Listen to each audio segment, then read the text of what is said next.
there, everybody. Welcome back. It's been a long time since we did a live stream like this, so thank you so much for being here. It's really, really awesome to have you guys. And we're going to be doing a little bit of a deep dive on the subject of estate planning.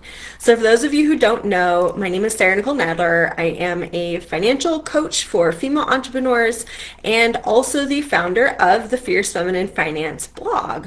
So as you can see, over the weekend, I was doing some continuing education on the subject of business succession planning and estate planning for business owners. And it got me thinking about all of the things I see women, miss out on, just being so uninformed, right? We are so uninformed. Nobody really teaches this stuff.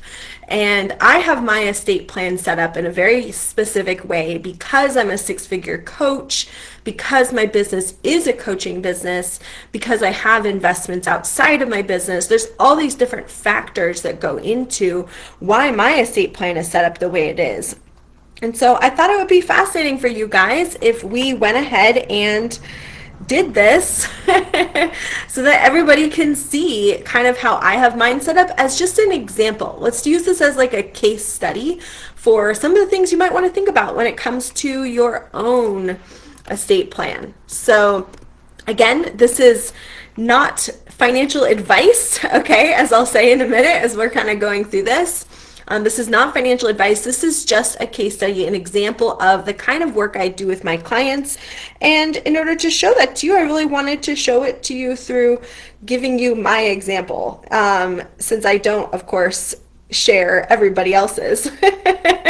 So a couple of things you should think with when you're looking at an estate plan. First of all, what is an estate plan, right? An estate plan is really a series of legal documents and financial strategies that we use to protect your family, your clients if you're a business owner, your employees if you're an employer, your kids, anyone else who, one of two things. Either one, they financially rely upon you for their income, or two, they are someone who might be left with the burden of trying to figure things out if you were not there. So think key employees, again, clients who prepaid for services, right? There's all kinds of ways that your passing, especially an unexpected passing of a business owner or an investor, can create a burden on other people. And so that's why we want to make sure we have these things taken care of. So again, I'm going to be walking you through mine. Yes, hey Mel, I'm going to drop the link to the workbook that goes with this training in the chat so you guys can grab that. It'll just give you a little bit of a step-by-step walkthrough as we're going along, okay? So we kind of already covered this, but why listen to me? I am a licensed I'm a licensed insurance agent. I'm also a financial advisor, and I work primarily as a coach. So the difference between financial advice and coaching is very specific, and it's very important legally. So I'm going to just share that with you guys right now. So a financial advisor, when you enter into an advisory role with someone, first of all, that's always one-on-one, okay? It's also always something that a person is required to have a license in your state in order to provide financial or legal advice for you, right? So I am not an attorney. I'm not going to give you any legal advice today. And even though I am a financial advisor, I'm not going to give you any financial advice today either. Today is solely financial coaching. Coaching is education, it's guidance, it's examples, it's helping hold you accountable, it's mindset, right? All of that is coaching. And that's what I primarily do in my career, and also today that's what we're going to be focusing on. So I really wanted to kind of show you guys, because I see the behind the scenes of business owners' financials day in, day out, every single day. And I have really found it to be very true that when you don't know what you're doing, which, let's just be honest, the majority of women have never been given financial education, right? When you don't know what you're doing, it's really, really easy to mess this up. And messing it up is something that's not just like a little oops, it actually can create financial and emotional devastation for the people you leave behind. Now, growing up, my father owned a restoration business. That means they did, fire, water, mold damage. So if a pipe breaks in your home and it floods everything and you're having to like replace all your furniture, if a fire devastates your home, right, his crews would go in and clean that up. And because we worked primarily with insurance companies to help families navigate that loss, and I was working as the bookkeeper and also as HR for that company growing up, right? And I also have been a technician. I've been in crawl spaces in a full hazmat suit, right? I've seen firsthand what happens when families fail to plan for even a relatively minor disaster, right? I've watched people lose everything because they skipped out on having homeowners insurance, or they thought they would pay off their debt first before they created an emergency fund. And honestly, spoiler alert, that's not a good idea, okay? I've also, unfortunately, as a financial advisor, I've seen families torn apart. Families that, I'll never forget this, right? A high net worth family who used to have Sunday dinner together every single week. And they went from a loving family to not speaking to each other for years because their father passed without specific instructions in his will. And what started out as a few kind of tense conversations turned into legal battles, resentment, and years of not speaking to each other, right? So again, this is just goes to show you some of the examples of things I've seen personally that can happen if it's not handled right, okay? All that has to be missing is a single legal document, right? One bad decision, like I said, to focus on paying off debt instead of creating an emergency fund first, right? A lifetime of love and trust amongst siblings, amongst cousins, amongst, family members can just be gone in a heartbeat. And once you're gone, there's nothing that can be done about it. Your attorney can't fix it. Your financial advisor, I'm beholden to what you left behind, right? I can't change it for you after you're gone. And the reason why I share these stories with you is not because I'm trying to scare you, okay? I don't want you scared. I want you feeling empowered by the end of this, but I also want to stir some fire within you because as a high-earning businesswoman or as an investor, you have the power to do things differently. And even if you're at the beginning of your career and you don't have a ton of cash flow yet, there's still ways you can protect yourself, and we're going to talk about that today. So let's talk about how we actually fix this issue and make it so that you can protect your family. Now, I'm going to be talking today about this blog that I wrote, right, where I break down fully how I'm protecting my family and my clients and my employees, right? And I'm going to use what I call my Fear to Fierce financial formula. The Fear to Fierce financial formula is the formula that I use to help my clients become completely financially free, totally financially independent, work optional, retirement, whatever you want to call it, right? They're all the same thing, basically. So as I said before, at the end, I'll be sharing this link. I just went ahead and dropped it in the chat. Hopefully you haven't all disappeared to go read it now. But I really believe in sharing a wealth of information in the hopes that once you have the information, you feel fully informed, you will come back to me for help to make sure that these things are actually in place for you and your family, okay? As I said before, this is not financial advice. Okay, let's get into the meat and potatoes here. What's in my estate plan in case I pass away unexpectedly? So just so you guys have this as a case study, right? I'm in my 30s, my late 30s now. I have no children, and I earn 6 figures a year from multiple income streams. And you'll see how that becomes important in a minute. If you have multiple businesses, if you're multi-passionate like I am, or if you have like some hobbies that you've monetized and an actual business on the side, or there's all variety of ways that we can have multiple income streams, and that becomes very, very important to me. Many of my income streams are tied to me personally. Either they're tied to my expertise, my licenses, or they're tied to my personal brand. And so if I were gone tomorrow, my husband would not easily be able to just step in and run the show. He doesn't have my licenses. He doesn't have my decades of expertise. My clients would not necessarily trust him with their finances. And even if they did, he probably wouldn't be the best person to advise them. And he's not me, right? At the end of the day, a personal brand has its own risks when it comes to your estate plan, okay? So here's some of the things that I put in place to protect my husband and of course my clients and employees as well. So let's take it I broke it down this time by my actual income stream so you can see how this works. The first one is my coaching business. Currently about 50% of my monthly income comes from my coaching. And when I say coaching, I mean like time for money, okay? I sell my services, my coaching services, as well as licensed financial products like insurance, annuities. We also have some bookkeeping, right? My husband doesn't have those licenses, as I said, so he would not be able to take over if something happened to me. So what have I done? The way I'm protecting him and everyone else involved in those transactions is I have included instructions in my will to either liquidate or sell that business, depending on the circumstances. It gives him the option to do either one as the executor of my estate. So coaching businesses, as you probably know, while you're still alive, they're great because they're very high margin, right? But as a personal brand, they're very hard to sell.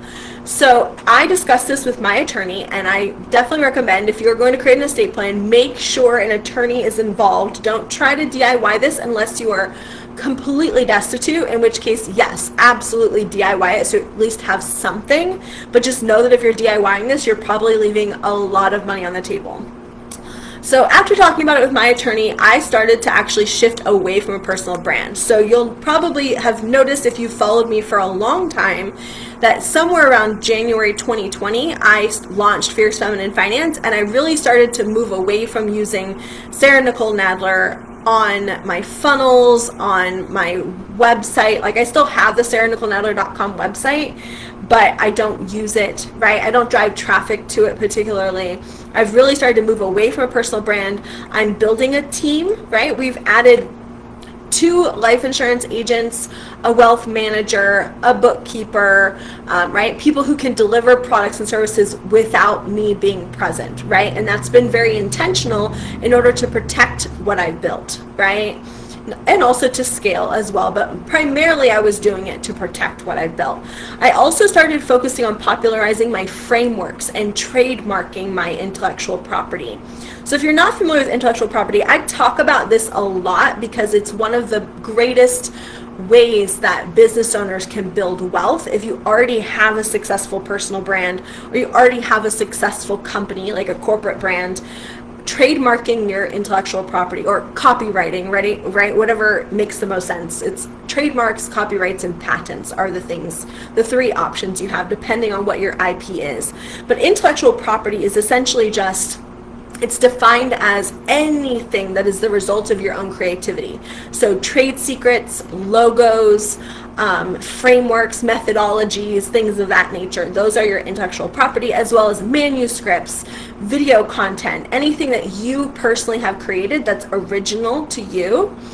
That is your intellectual property. And so by popularizing my frameworks and trademarking my intellectual property, I make my coaching business more sellable. Whereas in the past, when it was just one-on-one coaching or it was completely just tied to my personal brand, it was not sellable. And that actually left a really big risk in place for not only my clients, but also my husband in particular, since he relies on my income, right? So here's some of the things I put in place under the advice of my attorney, and then of course from the financial aspect, from my own expertise, right? So confidential exit plan is attached to my will. This is an actual document attached to my will that has all the logins, all the tech access instructions on what to do. And I just basically wrote it from the point of view of, if I had to step into this business knowing nothing about it except for my own past experience with coaching businesses, right? And my own licenses as a financial advisor. But if I knew nothing about this business in particular, where would I start? What would be the most important things to get done? Right? And that sort of like transition / exit plan is totally confidential, right? I don't want to turn that over to anybody while I'm still alive. That's why it's attached to my will, and it includes all the logins, etc. And I just update it on a regular basis. I've always done this, but I started to be more meticulous about really making sure I have written up SOPs. So SOP stands for Standard Operating Procedure, if you're not familiar with that term. And it basically just means like all the things that I do to run my business. So for example, when a new client signs up, I get alert on my phone that says, hey, new client alert, bling, here's their name, here's their phone number. And I have an exact series of steps that I do to welcome that person. Some of them are fully automated, but some of them are not. They're very personalized. And so that SOP, that step-by-step process of onboarding a new client, is written out as a company policy, and it's in the Google Drive, and the link to that is attached to my will. So those SOPs, all of those company policies about how we do things, how we run the calls on Wednesdays, how we run my 3 or 5 day challenges, my live launches to get new clients, right? All of those things are fully documented, and the links to them are in that confidential exit plan so that there would be a smooth handoff if something did happen to me. All of this section is really to prevent the immediate loss of value, because the moment the owner of a coaching business dies, normally the value of that business goes down to near zero, right? Like you could still sell the email list, you could sell the IP, but the actual coaching business that might be worth like, 500, $1 million, $3 million, whatever that business is valued at during the lifetime of the person, it goes down to near zero in comparison. And so by having just these 2 steps, even though they do require a little bit of effort on my part, they keep the valuation of my business extremely high, because cash flow will continue to come in and clients will continue to be served even if I'm not around. And so we won't have that immediate loss of value of the business, which makes it possible to do this next step, which is to possibly sell the business if I'm not around. So there's a short list of potential buyers who've already been identified through confidential talks with alumni of my programs, people who've been through my coaching programs, have been with me for a long time. They know my method already, right? Because they've been applying it to their own business, and they're in a parallel industry or a parallel field where buying my business might actually make sense for them down the road at some point. I've already been in talks with them because that just makes common sense, right? Like that could be a part of my retirement plan down the road, or, worst case scenario, that could be part of my husband's estate plan for me, right? So there is a short list of potential buyers already, people who've already had at least some kind of conversation with. And also, I have started a strategic mentorship for women in finance, where I'm helping women who want to break into this industry. I'm helping them get their business off the ground. And so I've also been building a pool of people who might someday want to buy some part or all of my business. Hey, Jordan, let me know if you have any questions, okay? The last thing that I have in place for this particular step, which is just the coaching business that's completely tied to my time, completely tied to my licenses and my expertise, I also have a strategy that will allow my husband to temporarily hire a licensed coach to continue services until the business can be sold. So essentially what happens is, let's say that, knock on wood, God forbid, something were to happen to me tomorrow, right? In the instructions, it immediately informs Ben of how to go about quickly hiring someone off of that short list to run the business while entering into talks with people who might want to buy the business, or better yet, right? This is a suggestion that's sort of like an and or on his part. Because remember, this is my husband we're talking about. The idea that he will be in an emotional state where he can easily negotiate a business deal is probably not high, right?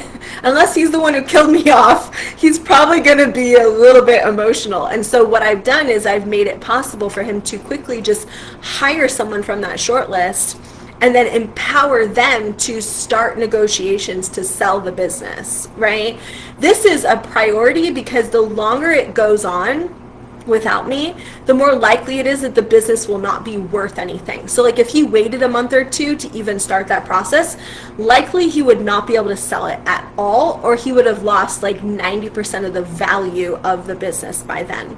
So it's very important to have these pieces in place, even though it's taking a little bit of work. I would say I've been working on that for probably like the last year and a half or so, right? Not in a dedicated way because I'm not like planning to go anywhere, right? Like I'm young, I'm healthy, nothing's wrong with me. But just in the sense of like, hey, this is a good case study, and it's also just practicing what I preach. And, you know, I didn't mention this earlier, but both my grandmother and my younger sister passed from cancer. So I don't operate in my life as though I'll have all the time in the world, right? Because I know from personal experience and also have medical history in my family that means that, like, who knows, right? Something could happen. And so I work on it occasionally, every once in a while. All right, so that is the coaching business, and that's the most high risk piece for my husband, is because it takes up so much of my income. There'd be an immediate loss for him if it didn't exist. And it's also very difficult to sell. So there are a lot of moving parts that have to kind of go into making sure that it would be okay if he would be okay if I wasn't around. Now, in addition to that, because I sometimes have clients who paid for coaching 6 months or even 12 months in advance, I've also taken out a key person life insurance policy for my business. So my business owns that policy, okay, and is also the partial beneficiary. So my husband is a beneficiary of that policy, but also the business is a partial beneficiary of that policy. And the reason why is because even if my husband hires someone to replace me, there may be clients who don't feel comfortable working with that person and who want a refund, right? There may be clients who, maybe the person he hires doesn't have the exact same license as I do, and they aren't able to help those people. And so the last thing I want is for clients to feel like they have to sue my husband to get their money back, right? I know that my clients are an amazing person. They wouldn't want to do that. But if you've paid for 12 months of coaching and the coach passed away, you deserve to have a refund if you don't want to work with the next person who comes up, right? So I really wanted to make sure that my clients were completely protected. And so I've taken out that fairly small policy just to make sure that any ongoing projects that I have are completely covered. And it also protects my husband by reducing the risk that he might be being sued or having some kind of financial blowback at a time when he's also highly emotional and should be able to just completely disconnect and go get spiritual counseling and relax and rest and be, you know, tap into our support system, right? That's what I want for him. So again, if there are sunk costs in your business, this is something you just want to consider, is like, would it be smart to have it doesn't have to be a large, like, it's not like you need $1 million unless you happen to be running a very large business, right? But if you happen to have undelivered contracts at any given time, it might be a good idea to have a key person life insurance policy that your business owns, so it will get the immediate cash injection when something happens to you, and it will be able to survive until an owner can be found, or until, you know, the business can be hiring someone to replace you. Okay, we spent quite a bit of time on that step, but it's important because that is where I think a lot of you are right now, right? And I'd love to hear in the chat, are you at the point right now where a lot of your income is tied to time for money, your expertise, your licenses, right? Clients trust in you personally, like a personal brand or an aspect where the goodwill that you've built is what keeps them coming back. Give me some answers in the chat. I'd love to hear if that seems like it's a situation you're in right now, because that's what this whole first section is about, right? And I'm happy to answer any questions you guys have if you have them. But I'm going to move on to the next step. So the second piece of my estate plan is involving my passive income streams. And that takes up about roughly 40% of my income every month, comes from a variety of different passive income streams that are not tied to my time. So I teach that strategy inside Multiply Her Money. You guys are welcome to jump inside. That's a $47 a month membership. And by practicing what I preach, essentially, I've built a portfolio of completely passive income streams that pay me every month.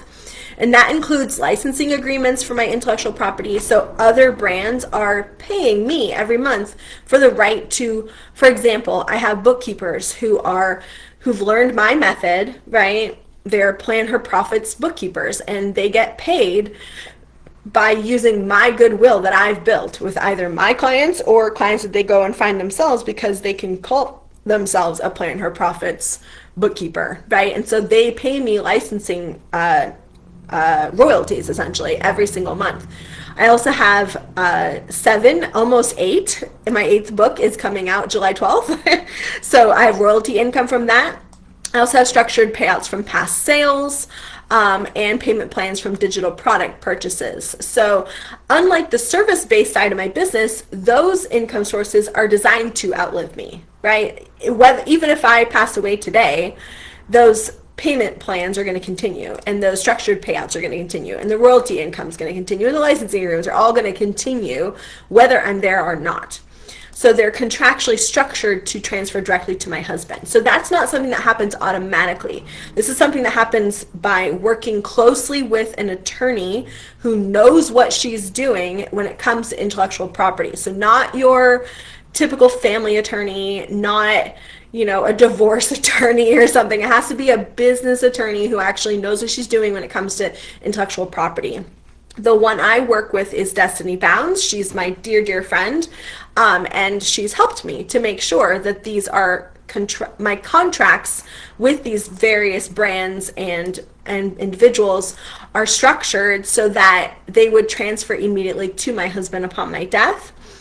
But, and this is a caveat, and this is where it's really important for you to also work with a financial advisor, not only an attorney, right?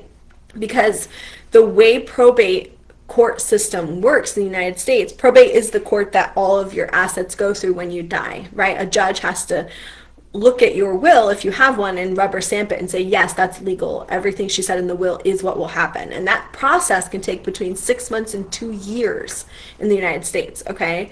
And so it's important to understand that, yes, all those things will transfer to my husband because I have contracts that say so, but they still have to go through probate, okay? And that is very important. And during that process, any outstanding debts that I have personally, so credit card debts, car loans, mortgages, any outstanding debts in my name personally, and the estate taxes that I owe, right, are going to come out first. Okay, so they get right to first cash. So that means that if I don't have a massive savings account full of cash to pay all my outstanding debts and all my estate taxes, then whoever's responsible for settling my estate will be legally required to sell off my assets to pay my debts and my taxes. So in order to protect my husband, again, even though I've structured all this to outlive me, if I have, most people don't have enough savings to pay off their debt. That's why they're in debt, right? So if I have any debts at all, that all has to be paid off immediately upon my death before he gets these things. And if they can't be paid off with cash in my account, then the executor is legally required to start liquidating my assets. And that's bad for my husband because there goes the other 40% of my income, right? So that's really, really important. And I see a lot of women not knowing that. And because you don't know that, right, we aren't protected. We don't protect ourselves. We don't know how to protect ourselves.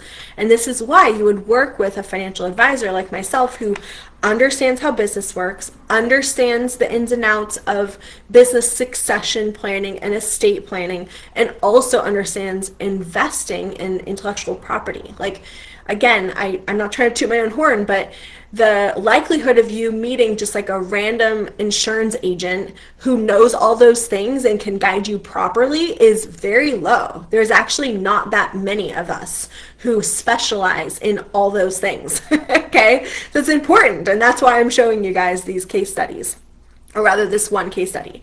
So here's some examples of safeguards that I put in place. Again, these are not necessarily the ones I would recommend for everybody. It really depends on your own unique situation. But first, I have a second life insurance policy. This is different than the one that my business owns, because the one that my business owns, it's the beneficiary and it's going to get the money, right? In this one, I need my husband to get the money.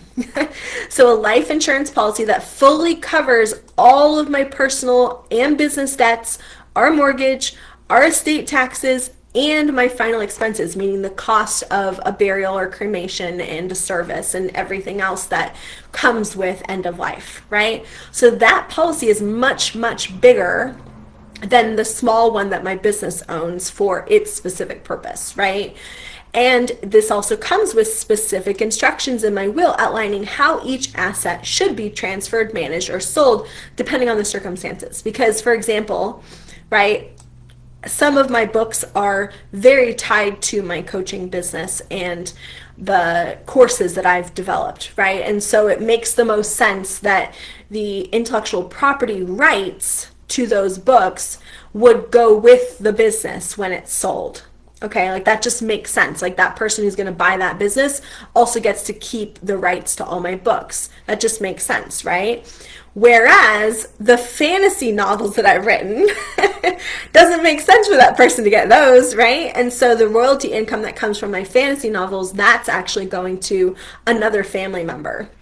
So anyway, there's specifics, right? There's a lot of specifics that go into this, and that's why it's important to actually sit down with someone and look at a whole list of all of your assets, including your intellectual property rights, any licensing agreements you have, etc., and just figure out what would you want done with each of these things, and then making sure there's a large enough life insurance policy to cover all your personal and business debts, your mortgage, your estate taxes, and your final expenses, so that the person executing your estate is not legally required to liquidate those things, and then the people that you love, that you wanted to have those things, they don't get to have them. So for example, if I didn't have a large enough life insurance policy to cover all of these expenses that are required by law when I die, then even though I want that beloved family member to own the rights to my my fantasy books, even though I say that in my will, it would not happen. Because what would happen is the person who's responsible for executing my estate would be forced to sell that asset, would sell the rights to my fantasy novels and my pen name in order to pay my debts. And that would suck, right? It's a legacy that it's a very important legacy that I really want to pass on to a specific person. And they would not be allowed to do that, even though it was in my will. Are you guys seeing this? Are you seeing the power of really understanding estate planning and how it works so you can take action? Yes, exactly. Good. I'm glad you guys are seeing this, because this is so important. Now, as I said before, every single passive income stream I have is a little bit different, and so each one requires its own legal and strategic plan to just ensure that it continues serving my husband or the people I love long after I'm gone, okay? So again, I'm going to put a link in the chat at the end of this for you to connect with my team about creating an estate plan if you want to. But let's go on. We've got a little bit more to do here. So in addition to all of the digital or intellectual property assets that I own that create passive income for me, I also have some other investments, okay? So we own a wedding venue and Airbnb business. And that one is set up in a very specific way to protect me legally as well as to protect my estate. So in order to protect me legally, I was advised by my attorney to create a separate LLC from the Fierce Feminine Finance business, right? So I have Fierce Feminine Finance operates under the Sarah Nicole Nadler LLC. This wedding venue and the Airbnb business operates under a separate LLC. And it operates our wedding venue and our Airbnb business. And while that business itself does not own the land or any of the wedding equipment, it doesn't own the tents, tables, chairs, it doesn't own any of the assets. It only operates the business. And that's important because, weddings are full of drunk people, right? And so if somebody comes to a wedding, has a wedding on our property and trips and falls or gets hurt or hurts somebody else, then there are opportunities for people to sue that business, right? And so it's very important to me and this is something I discussed with my attorney that you should discuss with yours if you have one, is how do I protect my land and our equipment and things like that from that kind of situation. And so this LLC actually leases the land and equipment from my husband and me personally. Our 15-acre farm and all the venue-related assets are actually owned by us, okay? So even though the business was built on my expertise, my systems, right? I have a whole SEO method that I use that drives a lot of leads to this business without me ever having to post on social media, without me ever having to, trade time for money in any way. It's completely automated, right? That business now operates with minimal involvement from me. Okay, it's mostly passive. It has workflows in place, automated workflows, has a team that manages most of the day-to-day operations. There are occasions when I'll step in, but most of the time I just get to enjoy it, right? And additionally, my husband has no ownership in that LLC. He actually has no ownership in any of my LLCs. He isn't involved in its operations, and he also, this is important, he does not have an interest. He has no interest in operating the wedding venue if I were gone.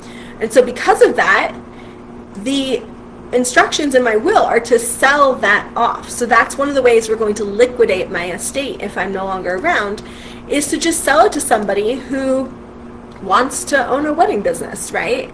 And I've already done the work of making that possible, right?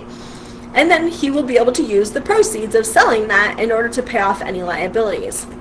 These also give my husband the option to either hire a new assistant to continue operating the venue if he wants to, but I already know he doesn't, right? But I at least left the option open in case, because you don't know what happens, right? When you die, something could change. And then also he has the right to dissolve the LLC and repurpose the farm, because the business does not own the farm. He owns the farm personally, right? Now he won't, this is kind of an aside, but he will not be able to sell the farm until my estate has gone through probate. So this is another reason why having that life insurance policy to cover estate costs like end of life, right, the burial, things like that, and also to cover estate taxes, to cover any debts that I have. That's very important because he would not be allowed to sell our home or sell our farm or sell any of our investment properties since we are both on them until that is done. Or if he did sell them, he would have a lien against the property to pay my estate taxes if I did not have that life insurance policy. But I do, so we're all taken care of. So planning ahead, again, it protects the income generating potential of the brands that I've built, and it also ensures my husband isn't burdened with a business that he just has no interest in managing, right? Now, the last piece of my personal estate plan is my other investments and assets. So my businesses are obviously the most complicated, which is why they have the majority of the attention and effort in my estate plan is to protect my husband in case something happens. But I also personally have, right, like investment properties, as I mentioned. We have brokerage accounts and securities. We have multiple vehicles, right? We have all the physical equipment that are used in our wedding venue business. And those don't really need the same level of succession planning as a coaching brand or the wedding business that has like licensed contracts for a year or two ahead of time, right? But still, these things still have to be properly insured and clearly assigned in my will. I have to decide, like, who do I want to get those things, right? So here's what I've done. All of our physical assets are fully insured and they're titled appropriately. So again, this is something you want to work with an attorney to fully understand the ramifications of who's on the title of your assets, right? Also, my will includes clear instructions for how each asset should be distributed. So who gets it? Like my husband gets some of it, my other beloved family members get others, and then my church actually gets some too, right? And then most importantly, these assets are structured to receive what we call a step up in basis at the time of my death. So this is very important financial strategy. Your assets, when you bought them, probably were not worth as much as they are worth today, right? So let's just take an example. Let's say I bought my home for $400,000 and now it's worth $700,000. Well, if I sold it while I'm still alive, I would have to pay capital gains tax, right? Typically, if I wasn't, anyway, there's ways I wouldn't have to, but let's just use it as an example, right? So I would owe taxes on the gains of that asset, right? When you pass away, your assets receive what we call a step up in basis. So all that really means is that the value of the asset when I die is considered to be the basis of their taxes when they receive it. So even though I bought it at $400,000, when I die, if it's worth $700,000, the person who receives it from me in my estate only has to pay capital gains if it goes up in value after 700. So their basis is considered to be 700 because that's what it was at when they received it. Now, if they wait 6 months or a year to sell it, it might have gone up in value a little bit, and then they would have to pay capital gains taxes on the increase. But they will not be required to pay capital gains tax on the increase that happened during my lifetime. And that's honestly one of the most underutilized tax advantages that I talk to people about. They don't realize how valuable it could be. And a common mistake I see women make is they try to gift it to a family member before they die, not realizing that they're actually giving their family member a massive tax burden when they do that, okay? Whereas if you just let them inherit it afterwards, you're actually going to get that step up in basis. So anyway, again, there are a multitude of strategies that we could talk about, but hopefully this has given you guys a pretty good idea of what it looks like to create an estate plan when you are multi-passionate and you have lots of different income streams or lots of assets that need to be protected. And without knowing these strategies and working with a professional, you can make some mistakes that can really hurt the people you love and the people who are relying on you for income. So your challenge this week is to pick just one of the strategies you learned today and start taking action on it. I'm going to drop the link to this blog in the chat so you guys can access it afterwards, okay? And I also encourage you to gather up any paperwork you already have and review it and see, does it match what you learned today?